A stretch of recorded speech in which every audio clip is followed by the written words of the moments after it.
Hi everyone. So I'd like to welcome you all to Chi Delta Rho's first professional development event of the semester. My name is Kristen Thomas and I am a school counseling graduate student here at the University of Scranton. We are the university's chapter of Chi Sigma Iota and the International Honor Society in Counseling. I'm here to introduce our two special guests this evening, Mr. Jeff Selingo and Ms. Sarah Hofius Hall. Jeff Selingo is the best-selling author and award-winning columnist who helps parents and higher education leaders imagine the college and university of the future and how to succeed in a fast-changing economy. His newest book, There Is Life After College, is a New York Times bestseller. It explores how today's young adults need to navigate school for the job market of tomorrow. Jeff is also the author of College Unbound, The Future of Higher Education and What It Means for Students, and Who is Getting the Most Out of Online Education and Why. A regular contributor to the Washington Post, Jeff is a special advisor and professor of practice at Arizona State University, and a visiting scholar at Georgia Tech's Center for 21st Century Universities. He is the former top editor of the Chronicle of Higher Education, where he worked for 16 years in a variety of reporting and editing roles. His writing has also appeared in the New York Times, the Wall Street Journal, and Slate, and he is a contributor to LinkedIn, where you can follow his blog posts on higher education. Jeff's work has been honored with awards from the Education Writers Association, Society of Professional Journalists, and the Associated Press. He has been the keynote speaker before dozens of associations and universities and appears regularly on regional and national radio and television programs. Jeff received a bachelor's degree in journalism from Ithaca College and a master's degree in government from the Johns Hopkins University. He lives with his wife and two daughters in Chevy Chase, Maryland, and he is also a native of northeastern Pennsylvania. Next, I would like to introduce Sarah Hofius Hall. She and Jeff are graduates of Ithaca College. Sarah covers education for the Scranton Times-Tribune. A 2006 Ithaca College graduate, she spends time in schools and at college campuses across northeastern Pennsylvania. She analyzes test scores, identifies trends, and investigates wrongdoings that interfere with educating children. Sarah has received awards for her education and investigative reporting from the Society of Professional Journalists, Pennsylvania News Media Association, Inland Press Association, and Pennsylvania Women's Press Association. A native of Erie, PA, Sarah lives in Clark Summit with her husband and daughter. So without further ado, here is Jeff and Sarah.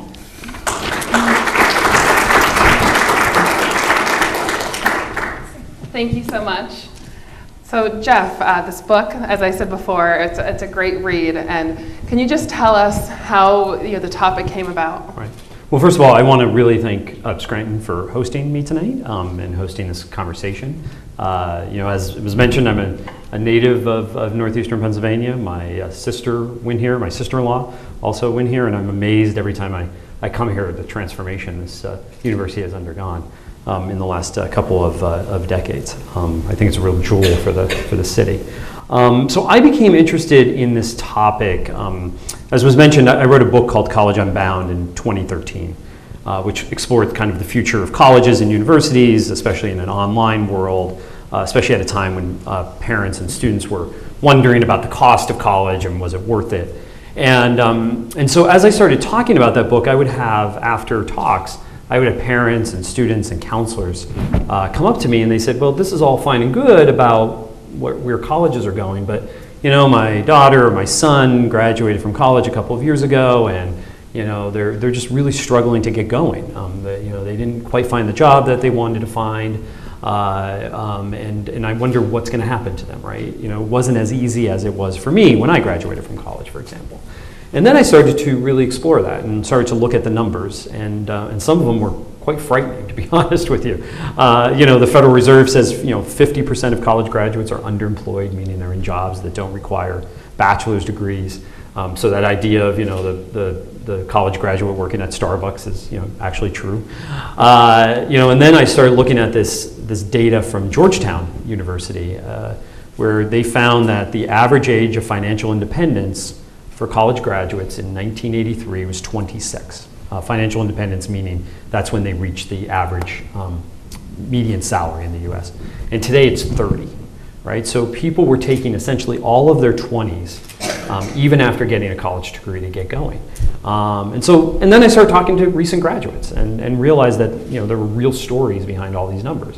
And wanted to find out, like, why did some people seem to really move quickly right after college, and why did others take much, much longer? And in fact, the others were, I was finding the majority that were taking much longer. And with college degrees, how have things changed? What does a bachelor's degree mean now compared to what it meant even, 10, 20, 30 years ago? Well, I mean, I think we're seeing this now in this current campaign for president, right? I mean, the education divide in the electorate is bigger than it's ever been.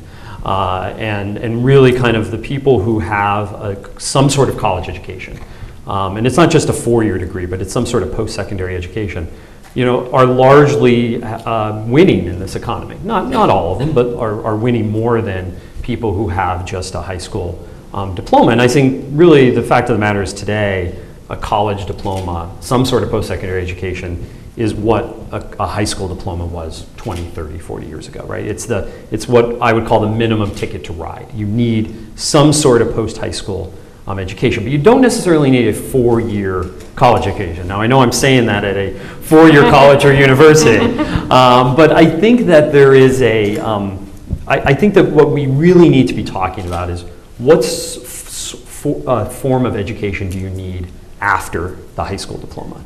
And when do you need it, right? So we have this idea in the US that you graduate from high school in June, 3 months later you go to college and you spend 4 years there, you get a degree, you're done, right? Well, 70% of American students who graduate from high school go right on to college. So, a large majority, but only 50% of them end up graduating in 4 years. And some of them never graduate. In fact, there are more people in their 20s today with some college credit and no degree than in any other age group in the US today. So there are a lot of people who go off to college and don't quite get to the finish line. And in this job market, you might as well just have a high school diploma, because just having some college credit is not going to get you a job. You rarely see a job advertised that says, some college credit, right, required. They always say a degree. And so I explore a lot of this in the book. I explore these ideas that, again, you need some, don't get me wrong, I'm not one of these don't go to college crowd, become the next Mark Zuckerberg or the next Bill Gates or the next, that's like making to the MBA, right? If you don't have some sort of college education at some point, it's going to come back to really hurt you. But, you shouldn't have to rush off at 18 if you're not ready. And so I talk in the book about how we really need to create more pathways out of high school and into careers that includes some sort of education, and 2 years, 4 years, but we need to create more pathways into those jobs, because a college degree is important, but not enough students are getting them because they're starting and they're not necessarily finishing. Why aren't they finishing? Did any of your research explain that? There's many reasons, and I think partially, so some of it's financial, right? College has become more expensive. Some students go off to college thinking they have a plan to pay for it, and then something goes wrong. There's a family issue or there's a financial issue with the student. So that's number one. Number two is students get there and they realize they can't do college level work. Now, this will amaze most people, because when I give these statistics, people can't believe it. But 60% of college students take some sort of remedial education, right? Usually in math. So they get into college and they can't do college level math. They got through high school for some reason. Now, we were journalism majors, so we didn't have to take math, thankfully, which is why, right? We were journalism majors.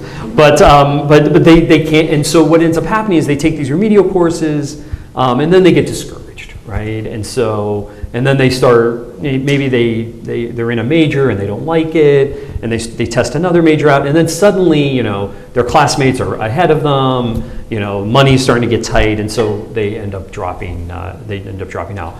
Then there's another group of students, and it's a big group of students. They get to college, and it's not quite what they expected. Maybe they weren't ready for it. They're not sure why they're there. That's a big reason for a lot of students, because again, there's this culture we have, go off to college at 18. And there's some students who don't quite know what they want to do. And they get there and they're sitting in these big lecture classes in their, in the core curriculum. So there's like courses that don't necessarily apply to their major, and they're like, what does this all mean, right? And they end up saying, I want to go do something else, and they end up dropping out. Now there's nothing wrong with them. Unfortunately, as a society, I think we stigmatize dropouts. There's nothing wrong with that as long as they then figure out, like, okay, I'm going to maybe go work for a year or two and figure out what I want to do, and then go back. But the problem is not enough of them are going back. And in this economy, you need some sort of college degree to succeed. And so the concern I have is all these students who don't ever go back, who have credit. Yeah. So for the students in the audience, what can they be doing now, at the University of Scranton to ensure success after they graduate? So, as for the book, we did this survey of because I wanted to know, right? So I met all these people in their mid-20s, and some of them were doing really well, some of them were really confused about what they wanted to do, others were really struggling. And I wanted to know, okay, what did they do that worked or didn't work while they were in college? All of them had gone to at least attempt at college. Many of them had graduated. And so what did they do? So we took this survey of people in their mid-20s, nationally representative sample, 800 students, or 820-somethings. And we separated them into three groups, so it's the first chapter of the book. They're either sprinters, they're wanderers, or they're stragglers.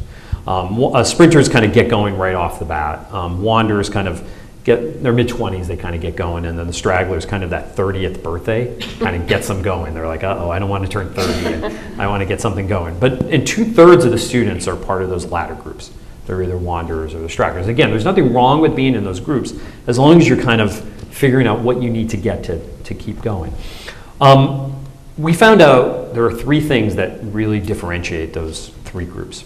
One was debt. So the more student debt students had coming out of college, the more limited they were in their career choices, and as a result, sometimes they took jobs just to take a job because they needed to pay down their debt, and they said, I'm going to do that job for a year.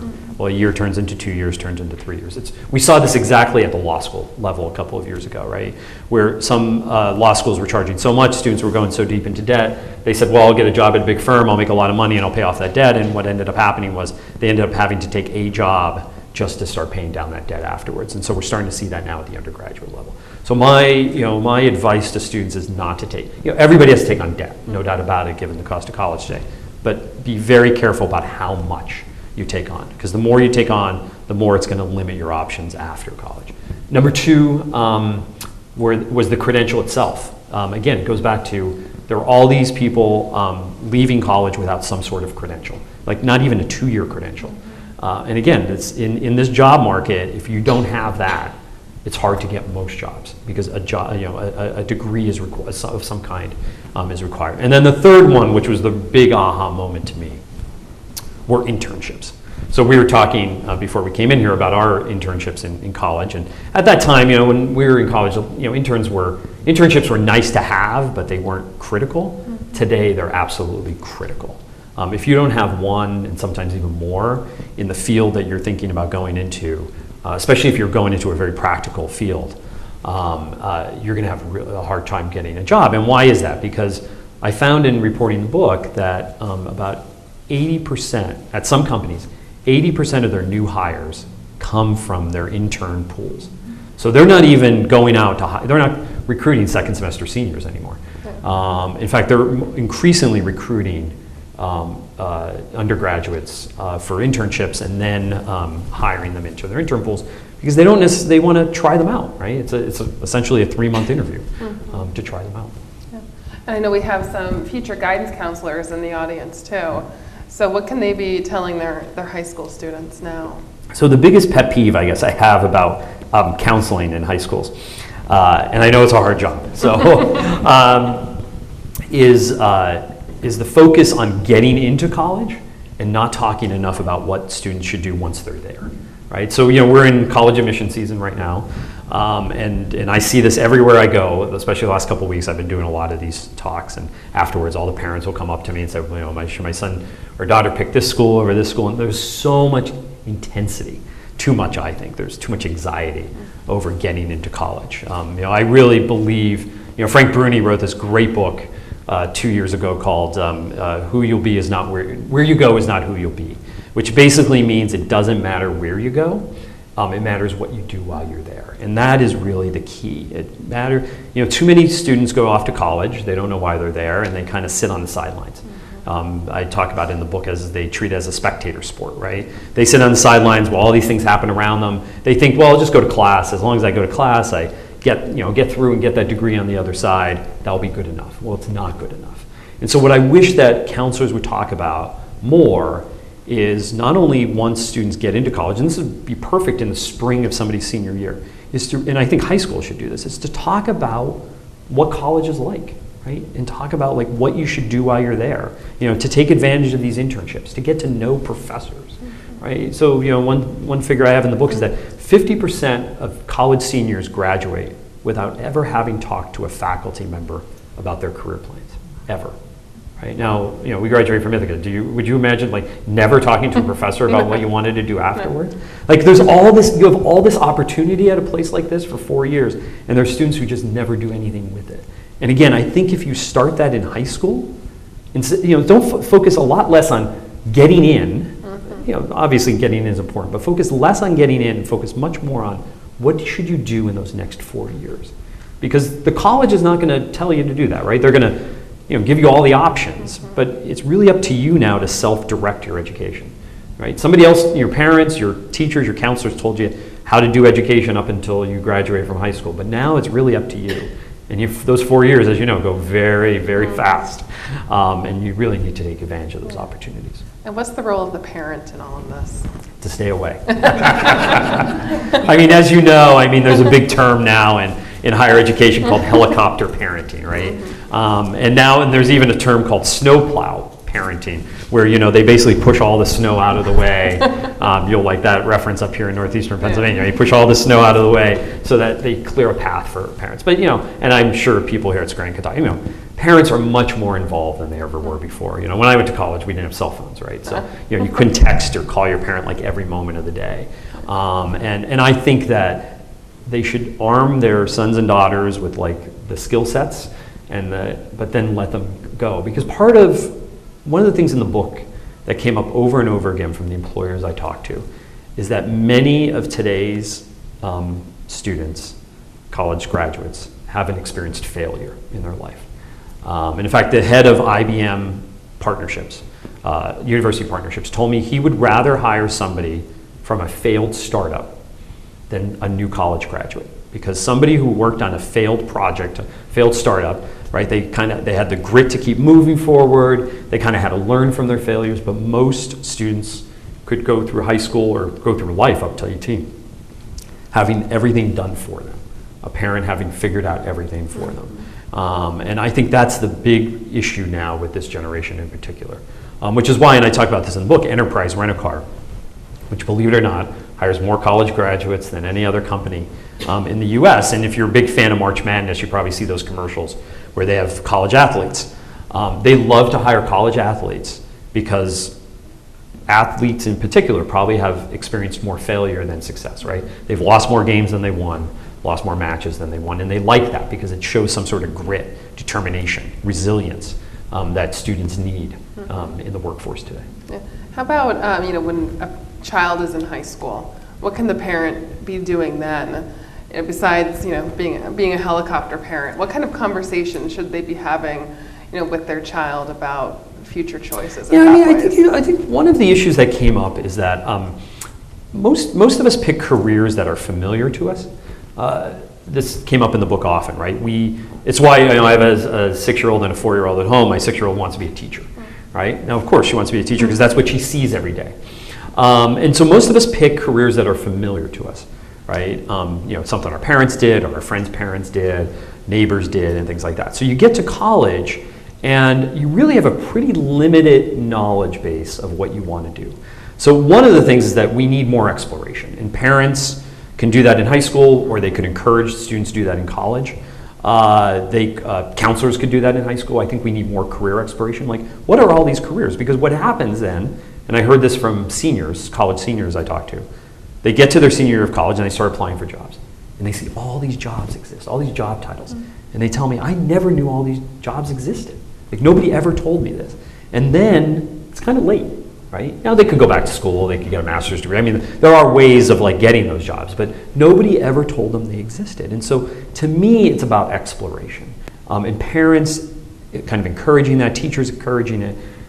And we unfortunately do not encourage that enough in college, right? College used to be a place where you would explore, right? You know, be an English major, you know, take a broad major and then just, you know, take a bunch of different classes and you would find your passions while you were there. And now that's discouraged by most places because college is expensive. And the goal is to get in and get out as quickly as possible. And so they put you in these lanes and say, I want to be, you know, a doctor, I want to be a nurse, I want to be a teacher, I want to be a journalist. And you don't get to explore. You know, I even think about my time at Ithaca. You know, by the time I got to my senior year, I was taking some sociology classes and other classes that I never took, unfortunately, as a freshman and sophomore. And I kind of wish I did because, again, it opens up your mind to other options. Yeah. Do you think parents push a certain pathway more than others? Like that they think success is that 4-year degree and there's no other option? Yes, there's no doubt about that. I mean, I'm a big fan of students who are not quite sure what they want to do starting at a community college. And in fact, we're seeing that happen a lot more. Community colleges, first of all, you know, they sometimes have smaller classes. If you're not sure of your major, you could pick that out. And then transfer to a 4-year college. And many colleges have great transfer pathways with community colleges. You know, apprenticeships, we don't have enough apprenticeships now. I mean, not everybody is cut out at 18 to go to a 4-year college, and that's okay. But there has to be other options for them, and unfortunately now, we don't have enough options, right? You have the military, which is a declining option. I was with a Pentagon reporter 2 weeks ago, and he was just telling me how, you know, they're really having trouble recruiting students who like have basic math skills, are not obese, and actually can have the mental capacity to be in the military. So it's a declining option for many students. And then what else is there?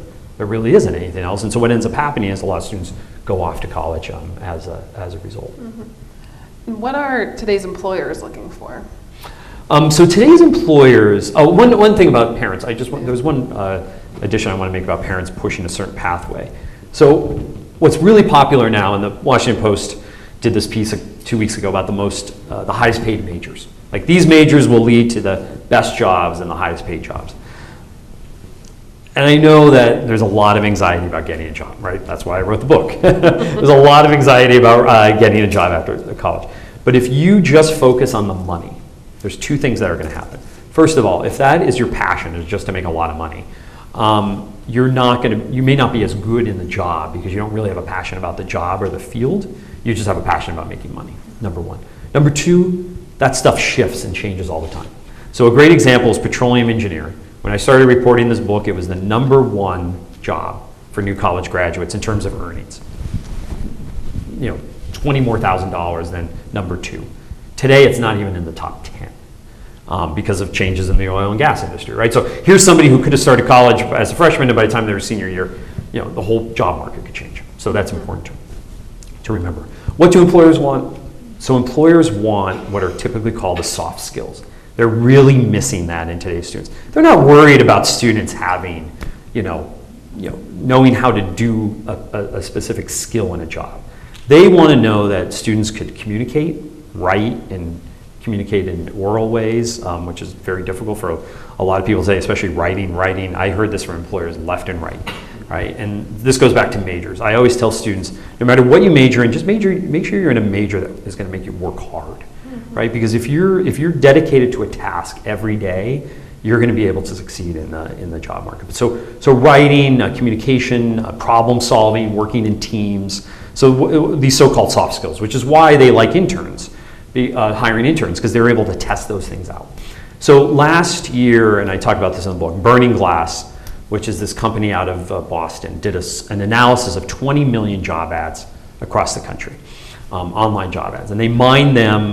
They did data analytics around the keywords in those job ads, and they found that there were 25 skills kept coming up over and over again in 2 out of 3 job ads. So 20 million job ads, 2 out of every 3 of them, same 25 words kept coming up over and over again. The top 5 were incredibly similar, no matter the occupation, no matter the industry, and 4 of them were soft skills. Communication, writing, customer service, problem solving, And then there was only one hard skill, Microsoft Excel. So that was in almost every single job ad for some reason. So I always tell people, if you major in English, as long as you know Microsoft Excel, you're going to be golden in this job market. But what was curious about that is that I think it shows that employers don't trust the degree itself, just by itself, as the golden ticket to the job market today. So they want somebody, the degree again is that minimum ticket to ride, but they want somebody who has experiences either on campus or off campus. So it could be, it could be internships, it could be leadership positions on campus. So whether you're captain of the of a team, or you're in student government, or you're on the student newspaper, like we were, activities like that really count. And then they want you to demonstrate that. So in an internship or in some sort of job, so that they can see that you actually have those skills. And what should students be looking for when they are, deciding where to go to school, whether it be location or programs? What's most important? So as I say in the book, in many ways, it doesn't matter where you go. You should go to Scranton, but no, no, it really doesn't. It really does, because to be perfectly blunt about this, I interviewed students who went to Harvard in the book, right, who were struggling, right, and then I met students who went to a college you never even heard of and were incredible successes, right. So it really, yes, the school matters and the network. Some schools have better networks, some schools have better programs in certain majors. I get that, right. So some of that matters, but the individual student matters a lot more to success in the job market. Now, I will tell you, because internships are so important, you want to look at going to a school that is going to have connections to get you those off-campus experiences. Now, I talk in the book about urban areas because it's a little bit easier to do that. I'm in places that doesn't mean, we went to Ithaca, which is really in the middle of nowhere. And so, you just have to work a little bit harder to get those outside the classroom experiences. But you want to go to a place that is going to celebrate that, is going to want you to do that. Mm-hmm. And there's a lot of, there's nothing wrong with going to school to learn, right? Learning is obviously critically important. But if their focus is like, you'll get that job experience later on, well, you need to get that in college. When I was editor at the Chronicle, I used to have these presidents come through the office from certain institutions. I won't name names. But they would be very proud of their undergraduate education, and they would say, we help students get their fifth job, right? It's this idea that, we're giving them these, this broad education that will help them for their lifetime. Well, that's all fine and good, but I always wondered who got them their first job, right? Because if you can't get that first job, you're not going to get that fifth job. And so you really want, to me, the perfect undergraduate education is one that blends broad learning, the liberal arts, with practical experience. And if you get both of those in those undergraduate years, you're going to be really well off in that job market. Yeah. And in the book, you talked quite a bit about emerging adulthood. Yeah. Can you kind of explain what that is and how it may take students just a little bit longer to get that first job? Yeah, again, I talk about, some readers didn't like the classification wanderers and stragglers, right? They thought that was such a negative connotation. And as I explained in the book, there's really nothing wrong with that, because we see 20-somethings taking longer to launch now. And that's because this idea that you graduate high school at 18, go to college for 4 years and get a job, is really a relic of the World War II generation, which came back from the war. They went to college on the GI Bill, and because of the growing economy, they went right into a job, and usually at these big growing companies, and they worked there for 30 years. And so we think that's the way everybody should launch as a result. And the fact of the matter is now that, and we know this from even development of the brain, that kids' brains are not fully developed at 18 or 22, right?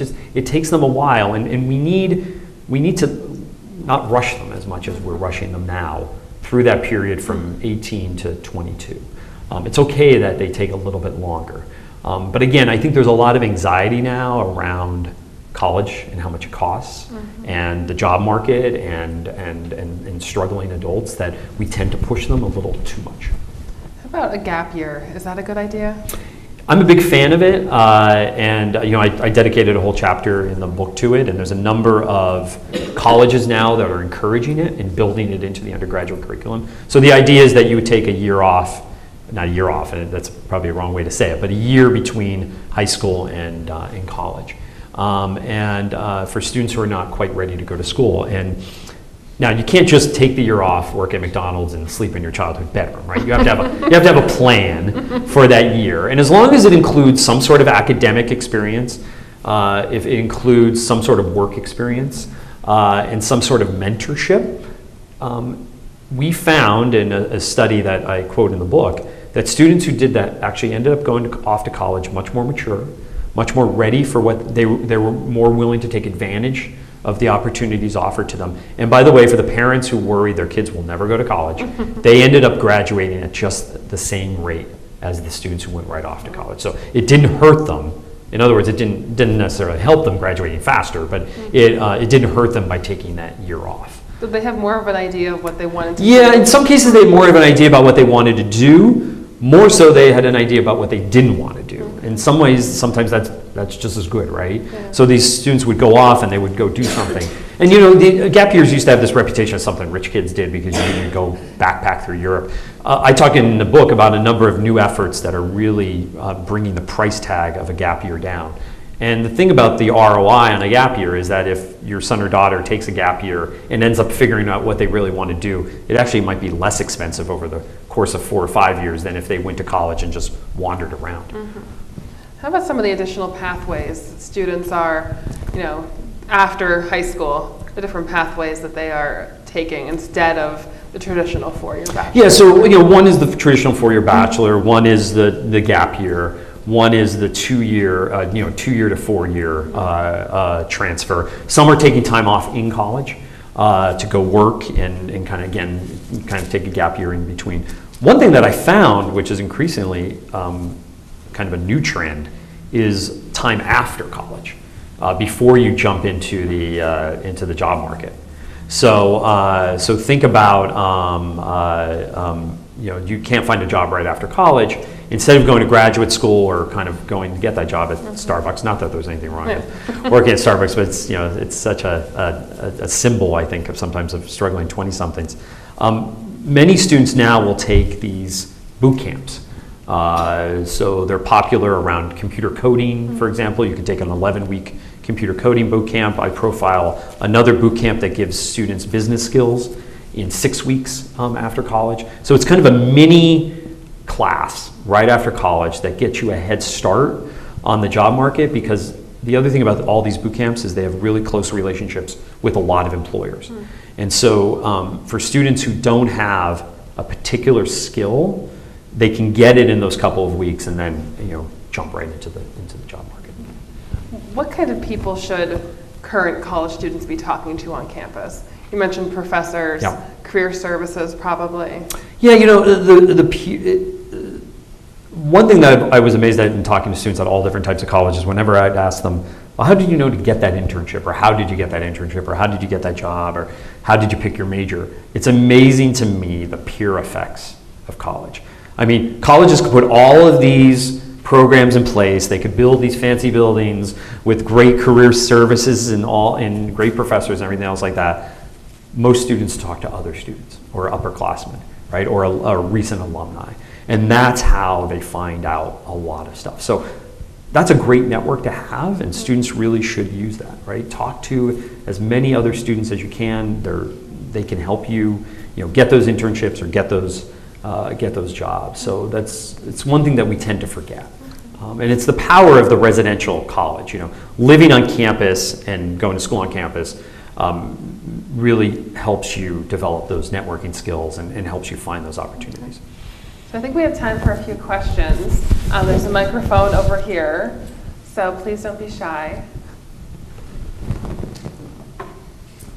Yes. I know you were talking about... Do you want to use the microphone? Yeah, it's just so everybody else can hear you.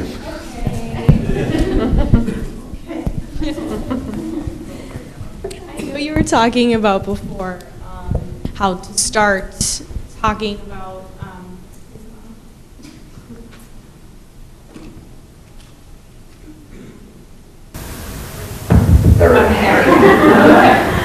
We were talking about before to start talking about the transition into college and not just getting the degree in high school, but how school counselors can do more with that. How do you feel about starting it earlier, like in elementary school? What are your thoughts on it? So there's a lot of debate about this, right? So I don't think that we need to start tracking people into certain careers in elementary or middle school, right? You know, they do this in other countries. You know, everybody always talks about the German model, but you know, Germany has a great model for apprenticeships. But they also track students as early as middle school and basically says you're going to college and you're going to technical school and you don't have a choice, right? So you know, many of the international students that I meet in my job always talk about they love to come to the US to go to college because there's so much more freedom about what to pick and choose. But with freedom also comes too many choices, right? There is such a thing as too many choices about what you want to do. And so I think that the more we could expose students to jobs earlier on, the better off they're going to be. So, you know, we have career days and things like that. That's all fine and good. Put them into the workplace as much as possible. You know, one of the amazing stats in the book is that when I graduated high school in 1991, 40% of teenagers were working while going to school at that time. Today, 20% do. We're at the lowest level of teenage employment in the US since we started tracking it in 1948. So many students go to college without ever having worked a job. And if you remember your first job, you know, trust me, I remember my first job, and I didn't like it at all. But you kind of learn a lot in those first jobs, and again, you get to see things that you normally wouldn't see, right? So I worked in a hospital cafeteria, and I saw the inner workings of a hospital and got to see what everybody does, right? So most students go off to college not having that experience today, and so the more we can do in middle school and high school.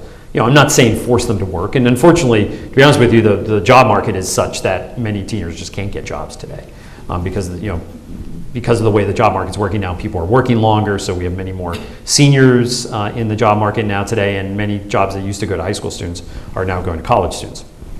But can we create other opportunities in high school to give students, or middle school to give students? I think there's a lot more opportunity in high school. Because you're a little bit closer to college, you're a little bit more mature at that point. And to be perfectly honest, I think the senior year of high school in particular is a waste for many students.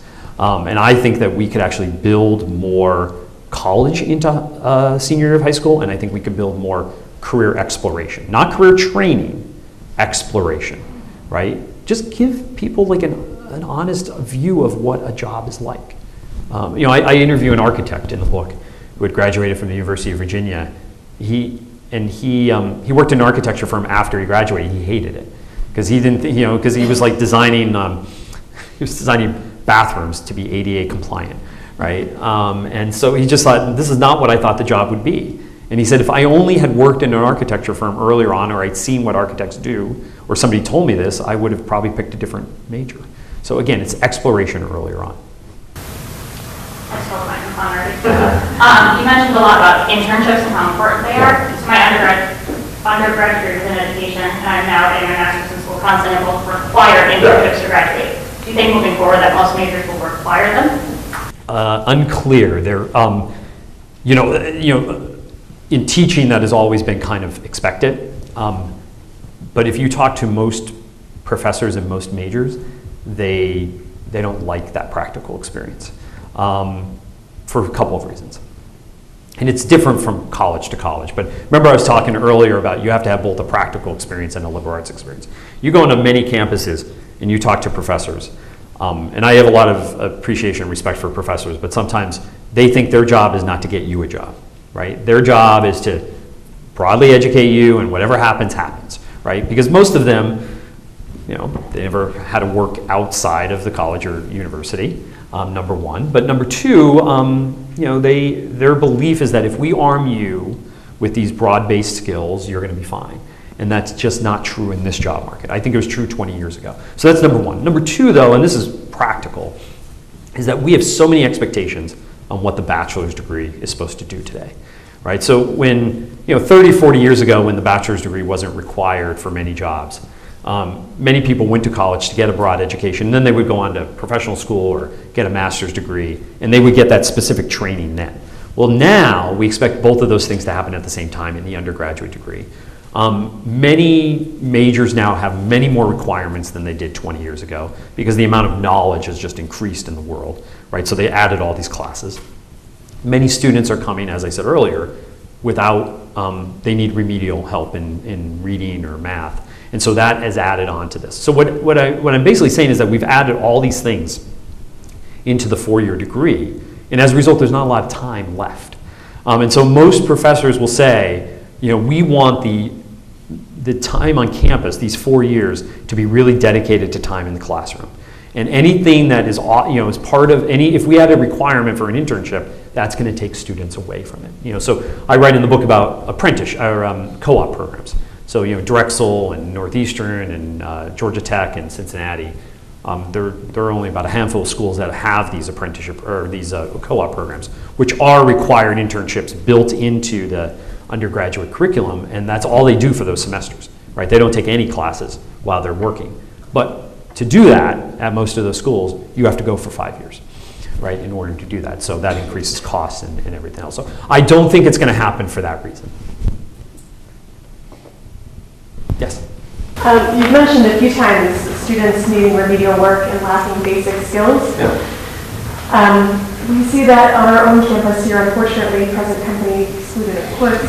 I'm wondering how much of that do you think goes back to No Child Left Behind, or are there other forces driving this lack of preparation? Oh, I think No Child Left Behind is to blame for other stuff, but I'm not quite sure it's, I think the lack of preparation is kind of a societal issue of essentially in K through 12 schools of kind of pushing kicking the can down the road, right? So just pushing students through to get them through.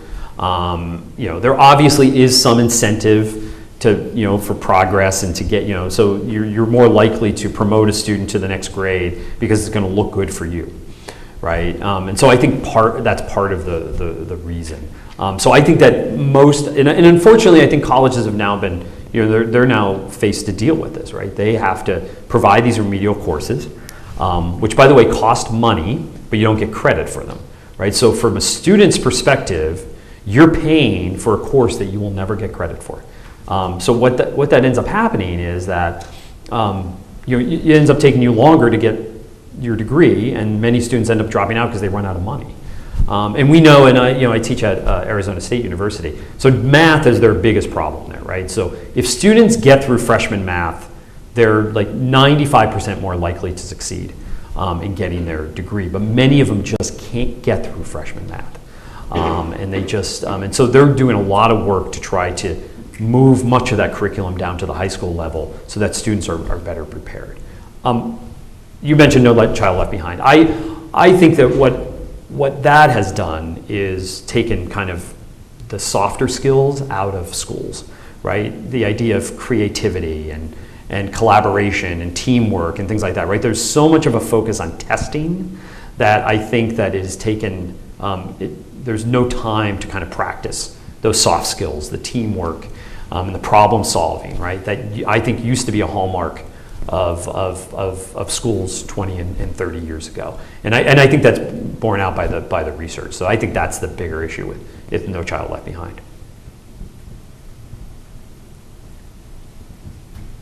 We just have time for one more question. Yeah. Do you have any others for me? Okay. Do you have any advice for the straggler? We're all talking about before, Yeah. but if you're a straggler after, how do you get back into the mix? Okay, so I profile a straggler in the book who basically took to his 30th birthday. He actually wanted, and it's kind of a sad story. He really wanted to work with his hand. He was a great woodworker, and he ends up at the end of the story about him in the book. On his 30th birthday, he has now a shop online where he sells like these great lamps that are made of wood. But it took him like 8 years and like many failed tries to get there because everybody kept pushing him to school. Right? They pushed him to college, a four-year college at first. He didn't succeed there. They pushed him to a community college. He didn't succeed there. You know, he ended up bartendering, you know, being a bartender in between. He followed a girl somewhere. You know, he did all that stuff. And then he finally discovered his passion. And he said he knew he had that passion back in 7th grade. But then, first of all, that was the last time he took a woodshop class, because they didn't offer those in high school, right? They don't offer it anymore in high school. But then secondly, the whole push in high school was to get him to college. And he didn't really want to go, and then he didn't have many other choices. So he eventually found and this is, I think, the key for the stragglers, is to find that on-ramp back to a career. And the difficulty is that the on-ramp in high school is a natural on-ramp to college, right? First of all, you're surrounded by your peers. You're surrounded by teachers and counselors who help get you into college. And then, you know, you have a college structure to help get you into the career. But once you kind of fall off that wagon, then you have to kind of find it on your own. And that's really hard, right? You have to not only find it on your own, you have to pay for it on your own. You know, there's a lot of difficulty. So to me, the best advice is, and there's a number of these new providers out there, right? They're online, they're face-to-face, these boot camps that offer people real skills to get real jobs. And if you could find an on-ramp to one of those places, or these maker spaces. So he eventually found one of these maker spaces in Portland, Oregon, where they also had a class in woodworking. And so they helped set him up in a shop, and you know, in many, and I profile this in the book, many colleges and universities now are sponsoring these maker spaces for entrepreneurs on their campuses. But again, it's finding that on-ramp. And so I think in many ways we need much more counseling in that area. I think that, you know, unemployment insurance and in unemployment counseling should include things like this to help them get back on that on-ramp. Because even in those cases, they encourage them to go off to a 4-year college or a 2-year college, and it may not be the right bet at that point. So. Okay. Well, I'd like to thank you all for coming on this lovely, dark, rainy October night in northeastern Pennsylvania. And I just want to remind you all that Jeff will be signing copies of his book out here in the foyer too at the end. So if you can stick around for that, that would be great.